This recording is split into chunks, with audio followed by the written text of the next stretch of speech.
নতুন বছরের প্রথমেই একের পর এক শোকের ছায়া। নিজের প্রিয় আত্মীয়দের হারাচ্ছে বাংলা বিনোদন জগৎ। গত 22শে ডিসেম্বর থেকে হসপিটালে ভর্তি ছিলেন জনপ্রিয় পরিচালক ঋত্বিক ঘটকের তিতাস একটি নদীর নাম সিনেমার নায়ক প্রবীর মিত্র। সব চেষ্টাই বৃথা করে না ফেরার দেশে পাড়ি দিয়েছেন এই অভিনেতা। গতকাল রাতে প্রয়াত হয়েছেন বর্ষিয়ান অভিনেতা প্রবীর মিত্র।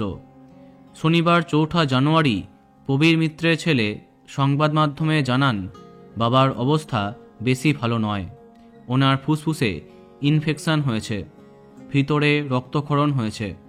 প্রসঙ্গত, 1943-এ কুমিল্লার চান্দিনায় জন্ম হয় প্রবীর মিত্রের। 1971-এর জলছবি সিনেমার মাধ্যমে তার পদার্পণ।